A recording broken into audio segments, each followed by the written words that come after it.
जय जय राम, जय श्री राम, जय हो बागेश्वर धाम सरकार, जय हो हनुमान जी महाराज। एक गांव जहां मुस्लिम कास्ट के लोग बहुत ही ज़्यादा रहते थे। मुट्ठी भर हिंदू लोग रहते थे, लेकिन उन पर इतना ज़्यादा जुल्म होता था जिसकी वजह से वो बहुत ही ज़्यादा परेशान रहते थे। एक ऐसा बादशाह था जिसकी एक लौती बेटी थी और वह अपने काली जादू के बल पे, काली शक्तियों के बल पे हिंदुओं को गुलाम बना लेती थी, उससे अपने काम कराते थे। और जब वह काम नहीं करते तो उन्हें अनेकों प्रकार के अजीब अजीब जानवर बना देती थी। इस प्रकार से उस लड़की का कहर उस गांव में इतना ज़्यादा था कि सब लोग उससे डरे हुए सहमे रहते थे। कुछ लोगों ने तो अपना गांव छोड़कर दूसरे गांव में पलायन कर लिया था। अब बचे कुचे जो लोग थे वहाँ पे हिंदू बिरादरी के, उन लोगों में जो एक बूढ़े भक्त थे जो बहुत ही ज़्यादा प्रभु की पूजा अर्चना करते रहते थे, उन्होंने प्रभु से प्रार्थना किया कि हे भगवान, हमारे गांव में जो भी लोग बचे हैं इनकी रक्षा करने के लिए किसी ऐसे इंसान को भेजिए जो हम लोगों को इस बादशाह की बेटी से बचाए, इसके कहर से बचाए। यहाँ इतने ज़्यादा जुल्म हो रहे हैं कि हमें नहीं लगता कि आने वाली जो पीढ़ी है वो यहाँ बच पाएगी और यहाँ हम लोगों का नाम और निशान मिट जाएगा। क्योंकि जितने भी लोग थे गिने चुने सब डरे और सहमे ही रहते थे। एक बार की बात है, बादशाह अपने दरबारियों के साथ अपने बाग में घूमने के लिए गए थे और वहाँ घूमते घूमते वह पेड़ की एक झाड़ी के करीब से गुजर रहे थे कि अचानक कुदरत का ऐसा कहर बना कि उन्हें एक बहुत ही विषैले सांप ने काट लिया। और काटने के बाद बादशाह की चीख पुकार शुरू हो गई। वह चिल्लाने लगे, दरबारी भागे भागे आए तो उन्होंने सांप को भागते हुए देखा। अब जल्दी जल्दी चारों तरफ इस बात का ऐलान हो गया कि जो भी हकीम वैद्य हैं, जो भी गांव के जानकार हैं, वो जल्दी आएं और बादशाह को ठीक करें।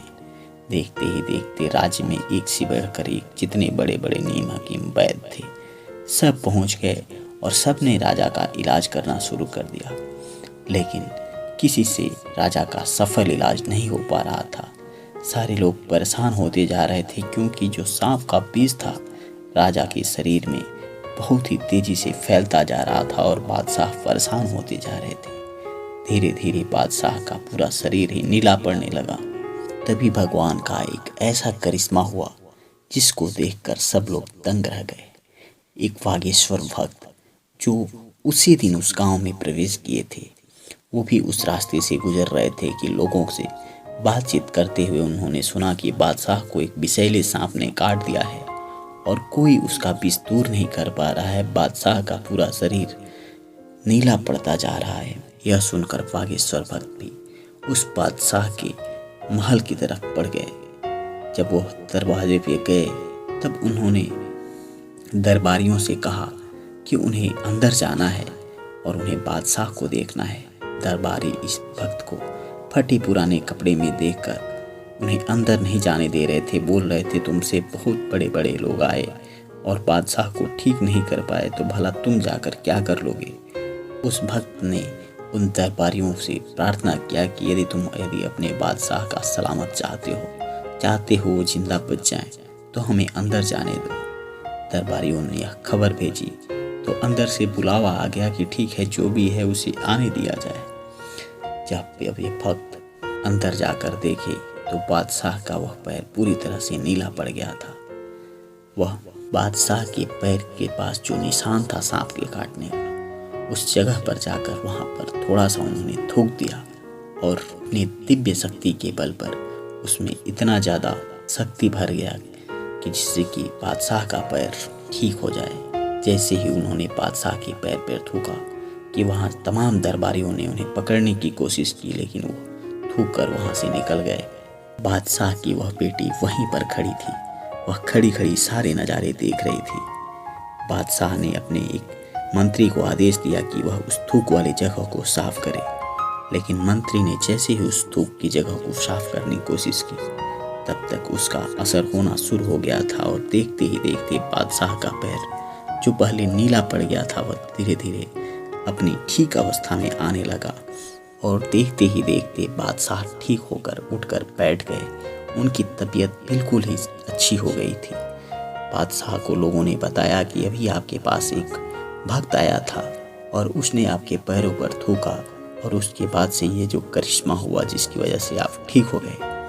बादशाह ने कहा, वह तो फरिश्ता थे, तुम्हें उन लोगों को रोकना चाहिए था। तुम लोगों ने उन्हें जाने क्यों दिया? जाओ और ढूंढ कर लेकर आओ उन्हें। बादशाह के जो भी दरबारी थे वह भागे भागे उस वागीश्वर भक्त को ढूंढने लगे।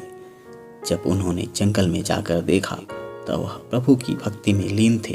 उनकी प्रार्थना पूरी हुई तब उन दरबारियों ने उन्हें लेकर बादशाह के सामने हाजिर किया। बादशाह ने कहा कि तुमने मेरी जान बचा ली है, इसके बदले तुम जो चाहो यहाँ से ले सकते हो। बताओ मुझे, मैं तुम्हें क्या नवाजूं? बागेश्वर भक्त ने कहा, हमें तो कुछ नहीं चाहिए, हमारा तो यह कर्तव्य है कि मैं लोगों की भलाई कर सकूं, लोगों की सहायता कर सकूं, तो मैंने तो अपना काम किया है। बादशाह कहने लगे, तुम हमारे दरबार से एक बड़ा सा घोड़ा ले लो और अच्छे कपड़े लत्ते ले लो, उन्हें लेकर तुम अपने साथ जाओ, ये तुम्हारे काम आएंगे। वह भक्त कहने लगे, यदि मैं इन लोगों को लेकर जाऊं, उसके बाद से मुझे जंगल में भटकना होगा, तो भला इन लोगों का ख्याल कौन रखेगा? बादशाह कहने लगे, यदि तुम चाहो तो मेरी बेटी के साथ अपना विवाह कर लो और तुम इसे भी लेकर जा सकते हो, लेकिन एक शर्त है, तुम्हें अपना धर्म बदलना पड़ेगा। उस भक्त ने कहा, यदि हमें अपना धर्म बदलना पड़े तो मैं लोगों की सहायता कैसे कर पाऊंगा, लोगों की भलाई कैसे कर पाऊंगा? मैं लोगों के काम आने के लिए बनाया गया हूँ और मुझे किसी चीज़ की लालच नहीं है। यदि तुम मेरा धर्म बदलना चाहते हो तो उससे अच्छा होता मैं मर जाऊं तो ठीक है, लेकिन मर कर भी मैं अपना धर्म नहीं बदलूंगा। चाहो तो अपनी बेटी की शादी मुझसे करो या ना करो। बादशाह की बेटी वहीं खड़े खड़े ये सारी बातें सुन रही थी। बादशाह की बेटी को भी यह भक्त पसंद आया था, लेकिन जब उसने अपने पिता का अपमान सुना तो वह आग बबूला हो गई और कहने लगी, पिताजी आप मुझे आदेश दें तो मैं अभी यहीं के यहीं इसको एक अजीब जानवर बना के रख दूंगी। उसने अपनी काली शक्तियों का प्रकोप इस भक्त के ऊपर चलाना चाहा, लेकिन उसका कोई भी असर इस भक्त के ऊपर नहीं हुआ। और जब यह भक्त ने अपनी शक्तियों का प्रयोग किया तब वह लड़की देखते ही देखते बड़ी सी छिपकली बन गई और वहाँ रेंगने लगी। वहाँ जितने भी लोग थे उनमें यह सबसे बड़ी छिपकली बन गई थी। बादशाह गिड़गिड़ाने लगे, कहने लगे, आज तक तो यह लड़की लोगों को जानवर बनाती आई है और आप कैसी इंसान हैं कि इसी को आपने जानवर बना दिया। बेटी ने बहुत ही ज़्यादा गुनाह कर दिया है, बहुत बड़ी गलती कर दी है, इसे क्षमा कर दीजिए और इसे एक नेक इंसान बनाइए, इसे इसके रूप में ला दीजिए। मैं आपके आगे हाथ जोड़ता हूँ, आपसे प्रार्थना करता हूँ, मेरी लड़की को पहले जैसी अवस्था में ला दीजिए। मैं आपसे प्रार्थना करता हूँ कि जब यह ठीक हो जाएगी तो मैं इसका विवाह आपके साथ कर दूंगा। बादशाह बहुत ज़्यादा गिड़गिड़ाने लगे, रोने लगे।